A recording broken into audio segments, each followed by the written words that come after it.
अगर 25 लीटर दूध कर रही है तो 1000 रुपया आपका आ रहा है। लेबर वेबर सब लगाइएगा तो समझिए कि मैक्सिमम 500 से 600 खर्चा है, तो 400 से 500 रुपया आपका बच रहा है। 10 जानवर है तो समझिए 4 से 5 हज़ार रुपया दिन का बच रहा है। तो महीना में जाइएगा तो 1 से 1.5 लाख रुपया बच जाएगा आपका। दोस्तों नमस्कार। काफ़ी किसान भाइयों का शिकायत होता है या कमेंट होता है कि कोई किसान भाई अगर डेयरी फार्म स्टार्ट करना चाहें तो कितने पशुओं से कर सकते हैं, और अगर डेयरी फार्म स्टार्ट करते हैं तो उससे कितनी कमाई हो सकती है। आज का वीडियो इसी कॉन्सेप्ट पर होने वाला है, क्योंकि आज हम बिहार के मोकामा में टीडीएम डेयरी फार्म पे आए हुए हैं, जहाँ पे बिहार में टॉप ब्रीड की यहाँ पे पशु रखा जाता है और उससे एक अच्छी खासी मिल्किंग लिया जाता है और ब्रीड पे भी यहाँ पे काम किया जा रहा है। तो सर हमारे किसान भाइयों पे थोड़ा सा ये बताइए कि अगर कोई किसान भाई डेयरी फार्म में स्टार्ट करना चाहते हैं तो कैसे स्टार्ट कर सकते हैं, कितने पशु से स्टार्ट करना चाहिए और कैसे कैसे उसमें आगे बढ़ सकते हैं, क्या लागत आएगा, क्या प्रॉफिट ले सकते हैं। ठीक है, और एक चीज़ और भी कुछ बात करेंगे आपसे हम कि लास्ट में कि किसान भाई फेल करते हैं तो कारण क्या होता है, इसके बारे में भी बात करेंगे। तो पहले स्टार्टिंग देखा जाए कितने पशु से स्टार्ट करना चाहिए। देखिए सबसे पहले तो पशु लाने से पहले देखिए गाय जो है जी वो आपको दो चीज़ देगी, दूध और गोबर। बिल्कुल। और उससे पहले गाय क्या खाएगी, तो पहले आप जो डेयरी स्टार्ट करने से पहले आप भूसा का इंतजाम कर लें, हरा चारा का इंतजाम कर लें और दाना का इंतजाम कर लें कि क्या खिलाइएगा। जी। इतना इंतजाम करने के बाद आपको उसको दूध फिर देगी। तो जनरली लोग दूध का तो इंतजाम कर लेते हैं, तो सबसे आसान है कि सेंटर में दे दिए। इसके अलावा अगर आप जितना दूध बेच सकते हैं उस हिसाब से गाय लाइए। तो और जनरली क्या होता है कि अगर आप 10 गाय पे एक आदमी मैनेज कर लेता है। अच्छा। और किसान खुद हैं तो 2 आदमी हो गए। तो 10 जानवर से आप टारगेट कर सकते हैं। उसके लिए आपको जो 10 जानवर है 6 से 7 महीना में लाना है। शुरू में 2 से 3 जानवर लाए, फिर जब ये आएंगे तो उनका दूध अच्छा रहेगा। उसके बाद 2 से 3 महीना बाद जब ये सब पीक पे आ जाएंगे जी, तो आप 2 से 3 और जानवर ऐड कर लीजिए। तब तो आपका थोड़ा एक्सपीरियंस भी हो जाएगा, आपको बहुत सारा ज्ञान भी होगा जो कि आप किताब या यूट्यूब पे देख के नहीं आया होगा, जो आप प्रैक्टिकल सीखिएगा। इसके बाद फिर 6 महीना में 2 से 3 और जानवर ले आइए। तो आपका यहाँ पे 7 से 9 जानवर के बीच में हो गया। तो करीब 7 से 8 महीना में आप 10 जानवर ला सकते हैं। और इसमें आपको हर समय सीखते रहना है। जानवर धीरे धीरे लाना है अपने पास, एक बार में 10 जानवर अपने पास नहीं इकट्ठा करना है और सीखते रहना है, तब जाकर के लाना है। और अगर आपके पास लिमिटेड रिसोर्स है तो पहले जो है कि आप जानवर पे खर्च करिए और इंफ्रास्ट्रक्चर पे मिनिमम खर्च करिए। हाँ, क्योंकि होता क्या है कि अभी लोग क्या है कि शेड वेड बना लेते हैं, फिर उनके पास जानवर का पैसा नहीं रहता है। तो अगर लिमिटेड रिसोर्स है तो पहले जानवर पे फोकस करिए। उसके बाद जब जानवर आपका सेट हो जाएगा तो जानवर ही आपको इतना पैसा दे देगा कि आप अच्छा इंफ्रास्ट्रक्चर, अच्छा शेड बना पाइएगा।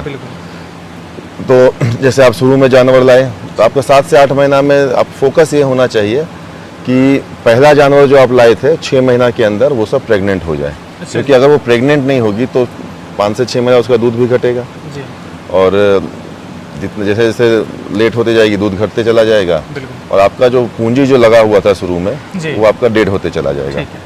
यहाँ पे एक चीज़ और आपसे हम पूछेंगे, इसमें ऐड किया जाएगा कि अगर किसान भाई जो पशु खरीदते हैं तो मतलब गाय जो खरीद रहे हैं, बाछी खरीद सकते हैं या बच्चा दी हुई गाय खरीदना चाहिए या गाभन गाय खरीदना चाहिए, ये थोड़ा सा बताइए। देखिए सबसे पहले तो अगर आपका विश्वास का जगह है, जहाँ आपको कॉन्फिडेंस है, जहाँ आपको जानकार है कि मेरे जानकार वाले लोग हैं, अच्छा जगह है, रिकॉर्डेड जहाँ मिल्क है जी, वहाँ पे सबसे अच्छा रहेगा कि आप प्रेग्नेंट गाय लें जी। क्योंकि फिर अंतिम 1 महीना जो है आप उसको अपने यहाँ ट्रांजिशन करिए। अच्छा अपने से ट्रांजिशन करिएगा तो नेक्स्ट लैक्टेशन में उसका जो परफॉर्मेंस है वो पिछले लैक्टेशन से अच्छा आएगा। काविंग अच्छा से होगा, बच्चा अच्छा से देगी, जेर नहीं फंसेगा, बच्चा नहीं फंसेगा, मिल्क फीवर नहीं आएगा, पायोमेट्रा जो बच्चादानी इन्फेक्शन ये सब नहीं आएगा। तो ये तो हुआ आइडियल कि अच्छा जगह है। लेकिन होता क्या है कि जनरली जो बिजनेस है उसमें विश्वास का बहुत कमी है। लोग एक पशु गांव से खरीद करके लेना पड़ता है।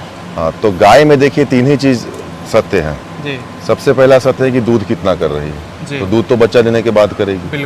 तो बच्चा देने के बाद कम से कम उसको 15 से 20 दिन लगता है पीक, मतलब कि दूध ठीक ठाक आने पे, और पीक पे आने में तो 1 महीना 40 दिन लगता है। तो अगर आप कहीं जा रहे हैं और आपको बोल रहा है कि अभी 15 लीटर दूध है, बच्चा दिए हुए 8 दिन हुआ है और ये करेगी 30 लीटर दूध, तो एकदम नहीं मानना है। दूध कितना हो रहा है उस सत्य है, 2 बार 3 बार दुहिए, अगर 15 लीटर दूध हो रहा है तो 15 लीटर दूध हो रहा जी। है, आप 15 लीटर के हिसाब से लेके चलिए। बिल्कुल। नहीं तो अगर आपका एक्सपीरियंस है बोल रहा है कि नहीं अभी इसको और पीक पे आ सकती है तो वो बात अलग हो गया, लेकिन आप अभी डेयरी शुरू कर रहे हैं जी। तो ध्यान रखिए। मिनिमम कितना, कम से कम कितना दूध होना चाहिए पशु का? कम से कम 25 लीटर से नीचे डेयरी मत शुरू करिए। 25 Minimum लीटर 25 पर लीटर काउ होना में 25 चाहिए। लीटर होना चाहिए, या ठीक है। 20 के नीचे तो बिल्कुल नहीं होना जी। चाहिए। और तो सबसे पहले लेना है दूध पे गाय लेना है, जी। 3 टाइम मिल्किंग करिए। इसके अलावा जो है गाय में कितना दांत की गाय है, जी। जैसे गाय अगर 24 महीना की है तो 2 दांत की होगी, बिल्कुल। 30 महीना की है तो 4 दांत की होगी, 36 से 40 महीना की है तो 6 दांत की होगी, और 48 महीना से लेके 52 महीना मतलब 4 साल के आसपास उसका 8वां दांत पूर जाता है। जी। तो उस दांत पे लीजिए, क्योंकि 8वां दांत पुरने के बाद बहुत मुश्किल है कह पाना कि कितने साल की गाय जी। है। हो सकता है कि 10 साल की गाय हो, बिल्कुल। लेकिन मेंटेन किया हुआ है तो वो किसान बोलेगा 4 साल की गाय है। जी। सेकेंड भी आता है, थर्ड भी आता है, बिल्कुल। तो वहाँ धोखा का चांस है। तो दांत पे लीजिए, दूध पे लीजिए, बाकी बच्चा बाछा बाछी है और आपको कॉन्फिडेंस है कि यहाँ पे अच्छा किसान है, अच्छा सीमेंट डलवाया होगा, तब तो उसके यहाँ का बाछी ला के पालना आपका बुद्धिमानी है। जी। और कहीं से भी ला रहे हैं और बाछी है तो उस पर आपको फिर डाउट हो जाएगा कितना खर्चा करें। बिल्कुल। ज़्यादा खर्चा कर दीजिए और सीमेंट अच्छा डलवाए नहीं था तो फिर उसमें आपको ज़्यादा कोई प्रॉफिट है नहीं, फिर वही 10-12 लीटर 15 लीटर की गाय तैयार होगी, आप खर्चा कर दीजिएगा, 1 लाख 1.25 लाख का खर्चा कर दीजिएगा। तो बच्चा दी हुई पशु ही खरीदे तो ज़्यादा बेहतर बच्चा होगा। दी हुई पशु खरीदे जहाँ पे आपको कॉन्फिडेंस नहीं है, और ये सब चीज़ ध्यान रखिए, कितना दूध है, दांत क्या है, बच्चा बाछा क्या है, उस पर और लीजिए। आपने बताया कि 20 से 25 लीटर मिनिमम दूध होना चाहिए। 20 से 25 लीटर दूध जो पशु दे रहा है उसका मिनिमम और मैक्सिमम क्या रेट लगभग होना चाहिए? ये भी कुछ किसान भाइयों का देखिए इसमें होता क्या है कि अगर 20 लीटर जर्सी दे रही है जी। तो उसका रेट 80-85 हज़ार होगा, जी। और 20 लीटर HF दे रही है तो उसका रेट समझिए कि 60 हज़ार से 70 हज़ार होगा। ठीक है। अब 20 लीटर अगर 2 दांत में दे रही जी। है तो उसका रेट 1 लाख भी हो सकता है। अच्छा जी।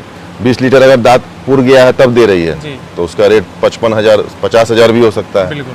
तो डिपेंड करता है। जनरली आप अगर 4 दांत का 20 लीटर का गाय ला रहे हैं तो आपको 80 हज़ार से 1 लाख में अच्छा मिल जाएगा, ठीक। जो कि 4 दांत की है, मतलब कि 2.5 साल की गाय है। अभी आपके यहाँ अगले 5 साल तक ही आराम से रह सकती है। ठीक है। तो इस टारगेट से लेके आप थोड़ा सा इसका खर्चा कर सकते हैं। ठीक है। तो 5 से 6 महीनों में, 7-8 महीनों में कम से कम 10 गाय उनके पास पूरा हो गया। जी। ठीक है। उसके बाद वो शेड पे, जैसे कि शेड पे कितना खर्चा कर सकते हैं, कितना एरिया में शेड बनवा सकते देखिए हैं? उनके पास क्या बजट है। जी। अब 10 गाय को रखने के लिए कम से कम एक गाय को अगर आप बांध के रख रहे हैं जी। तो 5 फीट जगह चाहिए चौड़ाई और जी। 10 फीट चाहिए लंबाई। बिल्कुल। 5 बाई 10 मतलब 10 हो या 50 फीट बाई 10 फीट का आपको शेड चाहिए। बिल्कुल। अगर थोड़ा सा मिट्टी वाला जगह है तो वहाँ पे आप दो खा के वहाँ मिट्टी पे बांध सकते जी। हैं। तो बाहर में समझिए कि थोड़ा सा 10 बाई 20 या 10 बाई 30 का एरिया उधर भी होना चाहिए। ठीक है। तो ये सब है। लेकिन शेड पे जो है शुरू में जो है हम तो कहेंगे कि कम खर्चा करिए। अच्छा जी। एक बार आपका 1 से 1.5 साल अगर आप इस फील्ड में रह गए तो आपका सब ज्ञान हो जाएगा। ठीक है। सबसे ज़्यादा ज्ञान आपको गाय पाल के खुद देख के ही होगा, प्रैक्टिकल से ही होगा, गाय रख के ही होगा। ठीक है। तो 1-1.5 साल बाद आप अपना एक एनालिसिस करिए कैसा रहा आपका 1 से 1.5 साल। पिछला जो 10 जानवर लाए थे कितना प्रेग्नेंट हुई। ठीक है। क्योंकि डेयरी में देखिए कुछ नियम है, जी। अगर उस नियम का पालन नहीं करिएगा तो आप कभी सक्सेस नहीं हो सकते हैं। इसका डिस्कशन हम लोग बाद में करेंगे कि फेलियर्स का कारण क्या है। बिल्कुल। बाकी 10 जानवर लाने में आपको समझिए कि 7 लाख से लेके 10 लाख के बीच में खर्चा आएगा। खर्चा है। आप शेड पे 1 से 1.25 लाख खर्चा करिए शुरू में, जी। ज़्यादा खर्चा मत करिए। तो 10 लाख का एक प्रोजेक्ट आपका हो गया, 10 जानवर का। इससे जो है आप आराम से अगर समझिए तो दिन का समझिए 4 से 5 हज़ार रुपया शुरू में बचा सकते हैं इस 10 जानवर से। 10 जानवर से। हाँ। ठीक है। अब इसका अगर गणित में जाइएगा तो आप जाइएगा 400 से 450 रुपया खिलाने का खर्चा है। अगर 25 लीटर दूध कर रही है तो 1,000 रुपया आपका आ रहा है। बिल्कुल। लेबर वेबर सब लगाइएगा तो समझिए कि मैक्सिमम 500 से 600 खर्चा है, तो 400 से 500 रुपया आपका बच रहा है। 10 जानवर है तो समझिए 4 से 5 हज़ार रुपया दिन का बच रहा है। ठीक है। तो महीना में जाइएगा तो 1 से 1.5 लाख रुपया बच जाएगा आपका। लेकिन ये तो स्टार्टिंग का है। जी। अब अगर आपका टारगेट यहाँ क्या होना चाहिए कि उसको प्रेग्नेंट करना, 2 लीटर दूध कम आए और मेरी गाय जो है समय पे 3 महीना 4 महीना में प्रेग्नेंट हो जाए। अच्छा जी। हाँ। बच्चा देने के मतलब 3 महीना बाद प्रेग्नेंट उसको हो जाए यही करवाना है। हाँ, क्योंकि फिर से दूध कब देगी, फिर से बच्चा देगी तब। और उसको फिर 3 महीना के बाद गाय का पीक भी घटेगा, 25 लीटर से फिर घटना शुरू होगा। तब अगर प्रेग्नेंट हो गई तो घटते घटते फिर से ड्राई हो गई, फिर से बच्चा दे दी। तो एकदम जो आइडियल सिचुएशन होना चाहिए, आपका जो साइकिल है चलते रहेगा। मतलब वैसे है कि आप दूध निकाल रहे हैं, लेकिन दूध निकालने के साथ साथ उसको प्रेग्नेंट पे भी ध्यान देना है कि उसका टाइम पीरियड कहीं ना कहीं देखते रहना है, ठीक है। और दूध कितना दिनों तक निकालना है? अगर पशु प्रेग्नेंट हो जाती है उसके कितने दिन बाद तक दूध आप निकाल सकते हैं, और कितना दूध तक उसको ड्राई पे छोड़ सकते हैं? देखिए, अगर हाई मिल्किंग है, प्रेग्नेंट होके 6 महीना हो चुका है और अभी उसका 20 लीटर दूध है, तो उसको ड्राई करने में आपको 1 महीना लग जाएगा। तो आपको 6 महीना से मेहनत शुरू कर देना पड़ेगा। अगर 10 लीटर के नीचे दूध है तो आपको जो है 6.5 महीना से शुरू करिए, 10 से 15 दिन में गाय ड्राई हो जाएगी। ठीक है। हाँ, तो उसके बाद आपके पास पूरी जो है 60 दिन आपको मिलेगा ड्राई पीरियड। अपना जो भी पीछे जो थोड़ा भी उसका टिश्यू डैमेज हुआ होगा, मिनरल मिक्सचर डेफिशिएंसी जो उसको कमी होगा, वो 2 महीना में पूरा करेगी और नेक्स्ट लैक्टेशन के लिए रिफ्रेश होके हम परफॉर्मेंस अच्छा देने के लिए रेडी हो जाएगी। ठीक है। तो 10 पशु को एक व्यक्ति आराम से संभाल सकते हैं? एक व्यक्ति बिल्कुल आराम से संभाल सकता है 10 पशु को। 10 पशुओं के लिए अगर बात करिए कि चारा कितना लगा सकते हैं, सूखा चारा कितना अपने पास स्टॉक कर सकते हैं, और दाने पे कितना खर्चा कर सकते हैं? दाना भी उनको डेली देना है, तो कितना कितना पशुओं को दाना दे सकते हैं, इसके बारे में? सबसे पहले देखिए, अगर जब दाना का बात करते हैं तो दाना जो है लंबा स्टोर करने का चीज़ नहीं है, क्योंकि उसमें टॉक्सिन्स होता है, दिखता नहीं है। जो टॉक्सिन्स अगर पेट में जाएगा तो 10 तरह का प्रॉब्लम करेगा, थनैला होगा, 10 बीमारी होता है। तो दाना आपको हर महीना के हिसाब से प्लान करके चलना पड़ेगा कि 1 महीना का दाना स्टोर करना पड़ेगा। जैसे अगर आपके पास 25 लीटर की गाय है, शुरू में 10 गाय है, तो समझिए कि आपको 8 से 9 किलो एक गाय खाएगी दाना। ठीक है। 10 गाय है तो 80 किलो से लेके 100 किलो का आपका रोज का खपत हो गया, मतलब ऑलमोस्ट 2 बैग का खपत हो गया। तो मतलब महीना में आपको चाहिए 50 बैग से 60 बैग का। तो मतलब एक पिकअप में 60 बैग आता है, तो एक पिकअप आप दाना मंगा लिए। ये तो हो गया कंपनी फीड। जी जी। किसान भाई अगर कंपनी फीड ना खिला करके अगर घर का फीड अगर देना चाहते हैं तो क्या कहती मेकअप कर सकते हैं उतने दूध में? मतलब घर के फीड पे दूध लिया जा सकता है? देखिए, इसमें बहुत सारा चीज़ होता है। एक तो घर के फीड में एक चीज़ देखा गया है कि उसका रॉ मटेरियल जो है उतना अच्छा बहुत जगह दिखा है कि नहीं होता है। गाय का चीज़ अगर आप लेने जाइएगा तो आपको सब खराब चीज़ दे देगा, क्योंकि गाय तो बोलेगी नहीं हमको क्या दिया, खराब दिया, नहीं दिया। तो जब भी आप घर पे भी फीड बना रहे हैं तो खरीदारी करिए कि आदमी का चीज़ चाहिए हमको। गेहूं ले रहे हैं तो आदमी का लेना है, मक्का ले रहे हैं तो बेस्ट क्वालिटी लेना है, प्योरिटी पे ध्यान देना है। प्योरिटी पे ध्यान, तो उसमें टॉक्सिन्स बहुत रहता है और वो रिजल्ट नहीं आएगा। ठीक है। इसके अलावा खल्ली हो गया, उसके अलावा आपका जो देखिए मैक्सिमम जो है 90% जो रिक्वायरमेंट है लोग पूरा कर लेते हैं। जैसे कार्बोहाइड्रेट, एनर्जी, स्टार्च के लिए मक्का दे देते हैं जी। प्रोटीन रिक्वायरमेंट के लिए खल दे देते हैं, दाल दे दिए, तो 40, 30, 70% हो गया। 20% फाइबर चाहिए पेट का, रूमन का हेल्थ बनाने के लिए, तो चोकर से पूरा लिए। अंतिम 10% जो है वहाँ पे लोग थोड़ा सा जो है वहाँ पे या तो अवेलेबल नहीं हो पाता है, लोग को देना है नहीं दे पाते हैं, या फिर वहाँ पे थोड़ा सा लापरवाही कर देते हैं। जानकारी का भी अभाव होता है कुछ किसान भाई को। तो इसमें आपको सबसे पहला चीज़ ध्यान में रखना है कि उसको 1 किलो नमक देना है जी। आपको 1 से 1.5 किलो उसको कैल्शियम देना है। कैल्शियम में आप DCP पाउडर और कैल्साइट पाउडर दे सकते हैं जी। इसके अलावा आप उसको मीठा दे दीजिए 1 से 1.5 किलो। इसके अलावा 1 किलो के आसपास टॉक्सिन बाइंडर दे दीजिए। मिनरल मिक्सचर अच्छे कंपनी का जी 1.5 किलो, उसमें 1 से 1.5% का 1.5 किलो ऐड करिए जी। तो ये सब आप अगर ऐड करिएगा तो आपको मतलब कि सब जो रिक्वायरमेंट है वो पूरा हो जाता है मोस्टली एक फीड में जी। तो अंतिम 10% इम्पोर्टेंट है तो घर में बनाने का। और जब आप दाना का कर लिए तैयारी तो आपका एक एस्टिमेट रखिए कि हमको 50 से 60 बैग का दाना का खिलाना है 1 महीना, मंथली खर्चा जाएगा। ये दाना जो है मतलब जब 25 लीटर दूध दे रही है तब तो उतना दे सकते हैं, 8 किलो एक पशु को दे सकते हैं। जैसे जैसे कम होता है उस हिसाब से दाना भी कम करना, दाना कम होते जाएगा जी जी। ठीक है। जनरली देखिए ड्राई मैटर पे कैलकुलेट होता है जी। लेकिन किसान सबको 25 लीटर तक में अगर ड्राई मैटर समझ में नहीं आ रहा है तो आप ऐसे देख सकते हैं कि 2.5 लीटर दूध पे 1 किलो दाना। अच्छा जी, ठीक है। जैसे 25 लीटर दूध है तो 10 किलो दाना, या फिर एक और सिस्टम है हर 3 लीटर पे 1 किलो दाना। अच्छा जी, और 1 किलो मेंटेनेंस के लिए। बिल्कुल तो अगर 25 लीटर है तो 8 या 24, 8 किलो दाना, 1 किलो मेंटेनेंस के लिए 9 किलो। ठीक है। तो आप ऐसे दे सकते हैं। तो जैसे जैसे कम दूध होगा वैसे वैसे कम दाना कर सकते लेकिन हैं। आइडियल है कि ड्राई मैटर पे दीजिए। ड्राई तो मैटर ड्राई मैटर है, उसके बॉडी वेट और मिल्क पे कैलकुलेट होता है। अगर उस पर बात करेंगे तो अपने आप में वीडियो बहुत लंबा हो जाएगा, बिल्कुल। उसको साइड कर देते हैं। हरा चारा और सूखा चारा में क्या मतलब कंपोजिशन कैसे कर सकते हैं? देखिए हरा चारा जो है, जी। अभी आजकल तो नेपियर आ गया जी। है, आप एक बार लगा दीजिएगा, 5 से 7 साल काटिएगा। बिल्कुल। तो 10 गाय के लिए मेरे हिसाब से आधा कट्ठा में अगर नेपियर रोज का चाहिए, 10 आधा गाय कट्ठा में रोज का नपीर चाहिए। आधा कट्टा नेपियर रोज का चाहिए। और नेपियर को तैयार होने में पानी दीजिएगा तो 40 से 45 दिन में रेडी हो जाती है। बिल्कुल। तो अब आपको क्या हुआ, आधा कट्टा रोज का। दैट मीन्स कि अगर आप 1 बीघा में नेपियर लगाते हैं जी तो वो 40 दिन चलेगा जी, और 40 दिन में आपका नेपियर रेडी हो जाएगा। बिल्कुल फिर से पहला कटा हुआ, ठीक है। तो आप 1 से सवा बीघा में नेपियर लगा लीजिए, बिल्कुल ताकि आपका हरा चारा का रिक्वायरमेंट 10 गाय का पूरा हो जाए। ठीक है। तो यहाँ पे हरा चारा का आप तैयारी कर सकते हैं। इस हिसाब से बाकी जो भी है, बरसीम सूखा है, चारा में जैसे मक्का कि है, ये तो हरा चारा में हो गया, जी। बरसीम और मक्का लगा उस सब आप सकते हैं। बहुत सारा ऐड कर सकते हैं। लेकिन शुरू में नेपियर लगाइए, बहुत सारा चीज़ रहता है, तो वहाँ पे खेती करना ही करना। नेपियर लगा के शांति हो जाएगा एक बार, फिर आप काटते जाइएगा, फिर जैसे जैसे सेटल होगा आप एक अलग बार भी लगाने के बाद उसको काटते जाइए, फिर वो हाँ, पनपता जाएगा, तो पनपता टेंशन जाएगा। नहीं होता उसमें। टेंशन नहीं होता। सूखा में बढ़िया सूखा चारा कौन सा है? जैसे गेहूं का भूसा कुछ लोग खिलाते हैं, कुछ लोग पुआल का कुट्टी खिलाते हैं, कुछ लोग दलहन भूसा खिलाते हैं, जैसे मसूर का।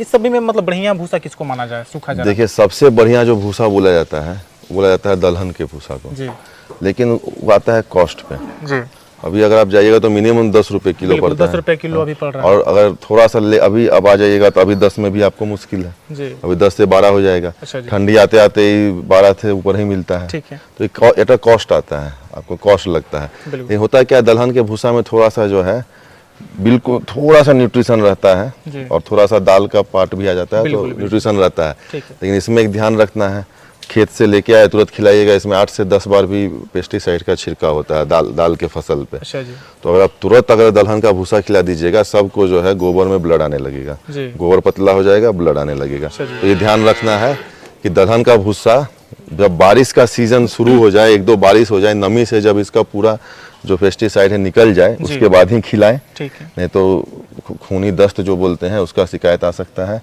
इसके अलावा देखिए गेहूं में तो कोई पेस्टिसाइड छिड़काव बहुत कम होता है, नहीं के बराबर होता है। बिल्कुल, बिल्कुल। तो गेहूं का भूसा जो है आप खिला सकते हैं, लेकिन उसमें कोई न्यूट्रिशन नहीं है। अब कॉस्ट उसका कम आता है। कॉस्ट थोड़ा आपको कम आएगा। गेहूं का भूसा 6 से 7 रुपया में बिल्कुल। आपको मिल जाता है, ठीक है। तो कॉस्ट कम आता है। पुआल जो है आपको 4 से 5 रुपया में मिल जाता है, लेकिन उसमें है कि पुआल को जो पचाने के लिए गाय को एक बॉन्ड आता है, लिग्निन बॉन्ड, जी वो ब्रेक करने में उसका एनर्जी थोड़ा ज़्यादा, सुपाच्य है, बिल्कुल। सुपाच्य है, लेकिन उसमें एनर्जी तो कुछ नहीं है। और उसको पचाने के, उसका बॉन्ड तोड़ने के लिए थोड़ा सा एनर्जी थोड़ा सा ज़्यादा लगता है। जी तो पुआल को अगर आप जब खिला रहे हैं तो गाय को आपको जो है आधा किलो एक्स्ट्रा दाना जो है देना वो पड़ेगा। देना पड़ेगा, उसको पचाने के लिए। हाँ, उसको एनर्जी मेंटेन करने के लिए। ठीक है। लेकिन सुपाच्य है तो पुआल भी आप खिला सकते हैं। अगर आपके यहाँ पुआल, देखिए कॉस्ट है 4 रुपया में मिल रहा है, वो 7 रुपया में, 10 रुपया में, दुगना का भी अंतर है दलहन और पुआल में। अगर ऐसे देखा जाए कि अगर किसान भाई 10 से 11 लाख रुपया लगा करके 10 पशुओं से फार्म स्टार्ट करते हैं, रिकवरी कुछ किसान भाइयों को डाउट होता है कितना दिन में रिकवर कर सकते हैं अपना जो पैसा लगा रहे हैं वो? देखिए 1 से सवा साल में आपका पैसा तो रिकवर हो जाएगा, जी मतलब दूध बेच के। अच्छा जी, लेकिन अगर 1 साल बाद आपका ये सब जानवर प्रेग्नेंट नहीं हुआ तो जो 10 लाख आपका 7 से 8 लाख जो पूंजी लगा था जानवर पे, जी वो डेड हो जाएगा। तो इसका जो है रिकवर हो जाएगा, लेकिन आपको जो है एक डिस्क्लेमर है जी कि आपका 1 साल में या 15 महीना में एक गाय बच्चा दे देना चाहिए। बिल्कुल इसका जो पहला नियम है, डेयरी फार्मिंग का पहला नियम है जी। कि 1 साल में एक बच्चा है। तो मतलब अगर सही ढंग से करते हैं तो 1 से सवा साल में मतलब वो पैसा अपना निकाल सकते हैं। अच्छा, इतना अगर 1 साल में पैसा वो निकाल सकते हैं 10 लाख रुपया, मतलब 1 साल में अगर 10 लाख निकालते तो अगले साल में भी 10 लाख वो कमा सकते हैं। इतना अगर बेहतर फिर मतलब बिजनेस है और इतना बेहतर अगर इनकम है तो फिर 90% फार्म बंद क्यों होता है? देखिए बहुत अच्छा प्रश्न आप किए। देखिए फार्म जो, देखिए 10 साल में एक साल में आप 10 पशु से लागत तो निकालिए दूध बेच के, जी लेकिन सबसे बड़ा जो गलती जो लोग किसान करता है वो करता है कि दूध निकालने में, शुरू में दूध आता है तो वहाँ पे गाय को प्रेग्नेंट करने में या गाभिन करने में ध्यान नहीं देता है। जी तो टारगेट रखना है कि 1 साल में एक बच्चा या 15 महीना में एक बच्चा आ जाए, जिससे कि आपका जो पूंजी है वो रोटेट हो जाए। बिल्कुल। पूंजी आपका 1 लाख का फिर 1 लाख का हो जाए। जी। अगर 1 साल में एक बच्चा नहीं आया तो आपका पूंजी डेड हो गया। ठीक है। अब फिर वो जब प्रेग्नेंट नहीं हुआ तो फिर से वो दूध नहीं देगा तो अगला 10 लाख कहाँ से आएगा, और जो पैसा आया है वो भी खाएगा बैठ के। बिल्कुल। इसलिए इसमें आपको ध्यान रखना है, पहला नियम, डेयरी का पहला नियम है 1 साल में एक बच्चा। ठीक है। इसके लिए आपको सबसे बड़ा पहले क्या करना है, आपको ड्राई मैटर इनटेक जो है गाय का उसको पूरा करना है। जी। तो क्यों करना है, क्योंकि HF जर्सी जो गाय आजकल जो एक्सोटिक ब्रीड सब जो है विदेशी ब्रीड है, इसका जो है कि अपना जो उसको अगर टोटल 100 एनर्जी चाहिए तो 100 एनर्जी में उसको 60 एनर्जी चाहिए दूध देने के लिए। तो जी। पहला 60 होता है वो, अच्छा जी। कि आप उसको अगर 60 ही एनर्जी दीजिएगा तो खाली दूध देगी। ठीक है। 60 के बाद 15 एनर्जी चाहिए उसको अपना बॉडी मेंटेनेंस के लिए। जी। और उसके बाद जो 15% है एनर्जी उसको चाहिए रोग प्रतिरोधक क्षमता के लिए, इम्यूनिटी बढ़ाने के लिए, बिल्कुल। और बच्चा देने का प्रजनन तंत्र के लिए अंतिम जो 10 एनर्जी है उसको अंतिम 10 एनर्जी चाहिए प्रजनन तंत्र के लिए। तो प्रजनन तंत्र के लिए उसको मात्र 10 एनर्जी चाहिए, लेकिन वो आता कहाँ है, अंतिम 10 एनर्जी। तो जब आप उसको 100 का 100 एनर्जी पूरा कर पाइएगा, ड्राई मैटर पूरा दे पाइएगा कैलकुलेट करके, तब वो 1 साल में एक बच्चा देगी। नहीं तो क्या होगा, या तो वो दूध देगी, अगर 60 एनर्जी दे रहे हैं तो दूध देगी, उसके बाद अगर आप 15% एनर्जी और दे रहे हैं तो उसका बॉडी मेंटेन होगा। जी। तो बॉडी मेंटेन होगा, लेकिन अभी भी रोग प्रतिरोधक क्षमता वाला एनर्जी नहीं है, बिल्कुल। क्योंकि आप 75 तक ही आए। बिल्कुल। रोग प्रतिरोधक और प्रजनन तंत्र वाला इसके आगे है, तो गाय बार बार बीमार पड़ेगी, गैस होगा, थनेला होगा, लंगड़ाएगी। तो वहाँ पे अब आपको देखिए गाय सिग्नल देती है, जी। खाली दूध देगी तो हड्डी गिना जाएगा, सिग्नल दे रही है मैं बॉडी मेंटेन नहीं हो रहा है। बॉडी मेंटेन नहीं होगा तो फिर उसके बाद जो है रोग प्रतिरोधक क्षमता बीमार होगी और रिपीट होगी। बिल्कुल। तो गाय सिग्नल देगी, अब बॉडी मेंटेन हो गया, बार बार बीमार पड़ रही है, दैट मीन्स कि वो वाला एनर्जी यहाँ पे कम हो रहा है। जी। तो जब गाय आपका दूध देने लगी, 25 लीटर का गाय 25 लीटर दूध दे रही है, बॉडी मेंटेन हो रहा है, बार बार बीमार नहीं पड़ रही है, दैट मीन्स की सिग्नल है कि आप उसको अब वो रिपीट होने का चांस बहुत कम हो गया है, कि आप उसको पूरा ड्राई मैटर के हिसाब से दे रहे हैं। तो रिपीटर जो है इसका आप जो है ड्राई मैटर इनटेक से कर सकते हैं। ठीक। इसके अलावा जो है खाना खिलाने में लोग जो है प्रोटीन और एनर्जी का जो प्रोटीन कार्बोहाइड्रेट का जो बैलेंस है वो गड़बड़ हो जाता है। जैसे हम लोग यहाँ पे एरिया में मसूर का दाल दिया जाता है, जी। तो आप अगर बैलेंस फीड दे रहे हैं, ऊपर से ज़्यादा दाल दे रहे हैं, तो प्रोटीन ज़्यादा चला जा रहा है शरीर में। बिल्कुल। या कुछ फीड में यूरिया होता है, तो यूरिया के कारण क्या होता है कि यूरिया वाला जो प्रोटीन होता है वो अंदर में नाइट्रोजस प्रोटीन होता है, मतलब नाइट्रोजन से वो प्रोटीन बनता है। जी। तो एक्स्ट्रा अगर प्रोटीन शरीर में जाता है तो क्या करता है कि टॉक्सिक पैदा करता है। तो प्रोटीन एनर्जी का बैलेंस भी बहुत ज़रूरी है, इसलिए 22-24 मैक्सिमम 26% ज़्यादा कोई भी दाना में प्रोटीन नहीं होता है। जी। लेकिन लोग को यहाँ पे थोड़ा सा होता है, ज़्यादा दाल वाल पिला के, खल्ली खिला के, डीओसी सोया डीओसी सब दे के प्रोटीन का इम्बैलेंस हो जाता है, वो एक दिक्कत है। यूरिया बांझपन का बहुत बड़ा कारण है। ठीक है। इसके अलावा क्या होता है कि जो लोग अपना दाना बनाते हैं उसका टॉक्सिन्स का दिक्कत होता है, रख रखाव का दिक्कत होता है, टॉक्सिन्स से फिर बांझपन आता है, बिल्कुल। डायरिया आता क्योंकि है। वो ज़्यादा क्वांटिटी में एक ही बार बना लेते हैं दाना, जी। इस वजह से भी तो डायरिया आया, बांझ, सब टॉक्सिन से होता है। टॉक्सिन बाइंडर का प्रयोग करिए, या फिर उसको जो है हर 15 दिन पे 10 दिन पे दाना बनाइए। ठीक है। हम तो ये सब है कुछ जो है कि दाना को लेके है। ठीक है। इसको आप वहाँ पे सीमेन में भी मुख्य रूप से चुनाव कर सकते हैं कि सीमेन उनको कौन सा देना चाहिए, क्योंकि नेक्स्ट टाइम भी अगर बछी आएगी तभी फिर फार्म प्रॉफिट में जाएगा और तभी जाकर के फिर गाय तैयार होगी। दूसरा देखिए सबसे बड़ा कारण जो फार्म फेल होने का है, लोग ब्रीडिंग पे खर्चा नहीं करते हैं। बिल्कुल। आप अगर ब्रीडिंग पे खर्चा करिएगा तो आपका 80,000 का जो जानवर है जी। वो 1.5 लाख का हो जाएगा। अच्छा जी। लेकिन लोग क्या करते हैं कि सोचते हैं कि ब्रीडिंग पे जो है खर्चा ज़्यादा है, सोचता है जो दूध हम मार्केट में बेच लेंगे वो बाछी पी जा रही है। लेकिन जब वो पी जा रही है तो जब वो दूध देगी जी। तो इतना ही मेहनत में आपको 40 लीटर दूध आएगा। अच्छा, जो 25 लीटर 20 लीटर वाली जो गाय है उसकी बच्ची अगर ब्रीडिंग आप अच्छे से कर रहे हैं तो 40 लीटर तक भी दूध देगी वो। 40 लीटर तक तो दूध देगी, और इसमें देखिए 25 लीटर वाली गाय भी 10 किलो अनाज खाती है जी। और 40 वाला भी 12-13 किलो अनाज खाती है, उससे ज़्यादा नहीं खाती है। बिल्कुल। तो यहाँ पे खाली 2 से 3 किलो एक्स्ट्रा दाना पे अच्छा दाना होना चाहिए जी। तो अच्छा दाना पे आप जो है देखिए 10 लीटर से ज़्यादा का डिफरेंस आ रहा है। तो वहाँ पे देखिए फिक्स्ड कॉस्ट तो उतना ही है, बिल्कुल, उतने आपका दूध का प्रोडक्शन देखिए। तो ये एक है ब्रीडिंग का। साथ साथ ब्रीडिंग भी आपको करना पड़ेगा। ब्रीडिंग करना पड़ेगा। जैसे अच्छा बुल्स अगर हमसे कोई पूछता है तो हम तो ABS और SAG पे ध्यान देते हैं। ठीक है। हम लोग उसी का यूज़ करते हैं। ठीक है।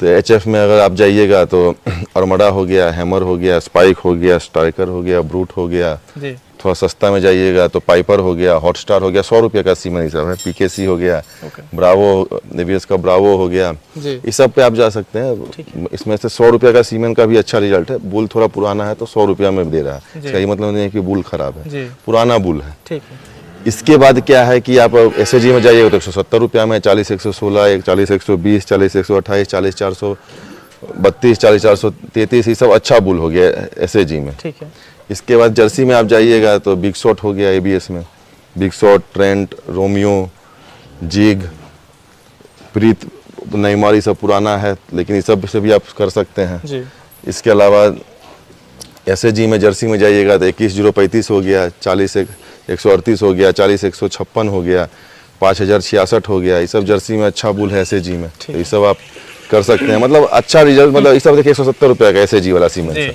तो ऐसा भी नहीं है कि वीडियो बहुत महंगा चीज़ है। ठीक है हाँ, अगर आपको सेक्सेल में जाना है तो थोड़ा कॉस्ट है, लेकिन वो भी 1000 रुपया से लेके 1500, और कुछ जर्सी का ABS का बुल्स जो है वो 2000 में आता है। तो वहाँ पे आप हो सकता है, लेकिन ब्रीडिंग आपको करना पड़ेगा। ब्रीडिंग नहीं करिएगा तो आपको जो है डेयरी पे सर्वाइव करना बहुत मुश्किल है। सर कुछ पशु जो होता है टाइम पे हिट में नहीं आता है, तो प्रॉपर उसको हिट में लाने के लिए क्या कर सकते हैं या कैसे चेक कर सकते हैं कि ये पशु हिट में है? देखिए, सबसे मैक्सिमम जो कारण है कि पशु हीट में टाइम पे नहीं आती, वो तो मिनरल डिफिशियंसी, एनर्जी की कमी के कारण। जी तो आप ड्राई मैटर से खिलाइए, मिनरल मिक्सचर अच्छा खिला दीजिए तो टाइम पे ही आएगी हीट ठीक। में। इसके अलावा देखिए, गाय का एक साइकिल होता है, हर 18 से 24 दिन, आइडियल होता है 21 से 22 दिन। 21 से 22 दिन में गाय जो है हीट में आती है। हीट मतलब कि वो AI करने के लिए, इंसेमिनेशन होने के लिए, पाल खाने के लिए रेडी है। ठीक है तो इसमें क्या है कि पहला हीट जनरली आप छोड़ दीजिए जब भी गाय बच्चा देने के बाद फर्स्ट टाइम हीट में आए, जी। और उस समय 2 चीज़ का ध्यान रखना है। एक तो ये ध्यान रखना है कितना देर हीट में रही, ठीक है उसे ये पता चलेगा। और दूसरा है कि जब नेक्स्ट टाइम हीट में आएगी तो फिर से 21 दिन में आए, दैट मीन्स कि उसका साइकिल फॉल्स नहीं है, ठीक था। जी तो ये दोनों चीज़ आपको पता चल गया। अब सेकेंड टाइम हीट में आई तो जनरली जो है आप जब AI करवा रहे हैं, दैट मीन्स इधर से एक सार का कोई भी अच्छे बुल का आप वहाँ पे अंदर कीड़ा डलवा रहे हैं, ठीक। लेकिन उधर से अंडा रिलीज होगा तभी बच्चा वो बनेगा। तो जनरली बच्चा तब अंडा तब रिलीज होता है जब उसका हीट थोड़ा कम हो जाता जी। है। तो जब आप फर्स्ट टाइम उसका हीट छोड़े थे उस समय आपको ये भी ध्यान रखना है कि कितना देर हीट में थी। अच्छा। अगर वो 16 घंटा हीट में थी, दैट मीन्स सेकेंड टाइम भी देखिए 16 घंटा के आसपास उसका हीट कम होगा, जी। और उसके 4 घंटा के अंदर आप उसको AI करवाइए। करवाइए। तो इसको आपको ये ध्यान हिट में हो तब ना कराइए, थोड़ा सा जैसे हीट समाप्त कम हो, थोड़ा सा हीट हीट कम होने के बाद अंडा रिलीज होता ठीक है, है। तो उस समय कराइए। जी। और दूसरा क्या है कि जो आप सीमेंट डलवाते हैं वो अंदर जो है 10 से 12 घंटा तक एक्टिव रहता है, जी और अंडा भी जो है हीट कम होने के 10 से 12 घंटा तक निकलता है। ठीक। तो हीट कम होने के बाद दीजिएगा तो 10 से 12 घंटा सीमेंट भी एक्टिव रहेगा और अंडा भी रिलीज होगा, तो उसमें ज़्यादा चांस है बच्चा बनने का। जी। तो वहाँ पे कंजम्पशन रेट अच्छा आएगा, रिपीट ब्रीडिंग कम होगा। एक तो ये है हीट का। हीट में देखिए पकड़ने का कुछ लक्षण सब है, जैसे कि जब भी कोई मिल्किंग में गाय है हीट में आएगी तो थोड़ा सा उसका हीट मिल्क कम हो जाएगा। जी इसके अलावा अगल बगल गाय से परेशान रहेगी, अगल बगल गाय को सूंघेगी, उस पर फानना चाहेगी, माउंट करना चाहेगी। दूसरा एक होता है स्टैंडिंग हीट, तो जो गाय हीट में रहेगी उस पर दूसरी गाय भी फानेगी तो स्थिर हो जाएगी, अच्छा जी और जो गाय हीट में नहीं रहेगी उस पर अगर हीट वाली गाय फानेगी तो भागेगी। तो जो गाय स्थिर हो गई उससे पकड़ा गई, कोई हीट में है तो ये एक्सटेंडिंग हीट पकड़ता है। जैसे सांड जिसके पास है उससे सांड लेके लोग घूमता है, सांड अगर कोशिश किया गाय स्थिर हो गई तो पकड़ा गया, साइलेंट हीट वाली गाय पकड़ा गई। इसके अलावा अगर आप उसको वहाँ पे जाके अगर पीछे से आप उसको सहलाइएगा तो गाय अपना पीठ नीचे की ओर करती है, ये भी एक हीट का लक्षण है। तो हीट ये सब लक्षण है हीट का जो आपको एक्सपीरियंस से ही आएगा। तो जैसे करते जाइएगा वैसे अनुभव जी। बनता जाएगा इसमें। जी जी बिल्कुल तो AI का से रिपीट होने का ये भी एक बहुत बड़ा कारण है। किसान इसका हीट समय पे हीट नहीं पकड़ पाते हैं, बिल्कुल और अगर पकड़ भी लेते हैं तो हीट कम कब होता है ये बताने में आप AI वर्कर को जो है उतना एक्टिव या प्रोएक्टिव नहीं दे, उसको आप बता पाते हैं। बिल्कुल सही जानकारी नहीं दे पाते हैं जी। इस वजह से भी कहीं ना कहीं पशु में रिपीटेशन की रिपीटेशन संख्या बढ़ जाती है। जी। ठीक। तो दोस्तों 10 पशुओं पे ये जानकारी आपको कैसा लगा कि कैसे आप कर सकते हैं तो आप फेल नहीं होंगे, और 10 पशुओं से आप कैसे कमा सकते हैं, 10 पशुओं में क्या आपका दिनचर्या होगा, कैसे इनको खिला सकते हैं और क्या प्रॉफिट ले सकते हैं, इसके विषय में हमने बात किया। इसके पहले भी सर का पूरा वीडियो यूट्यूब पे डाला हुआ है, अगर आपने नहीं देखा होगा तो जा करके देखिएगा। हमने छोटे बच्चे पे भी बात किया कि ब्रीडिंग पे आप कैसे काम कर सकते हैं, या गाय पालन में पूरा एक जानकारी इस पे डाले हुए हैं। ये जानकारी आपको कैसा लगा हमें कमेंट में बता सकते हैं। मिलते हैं किसी और वीडियो में, तब तक के लिए धन्यवाद।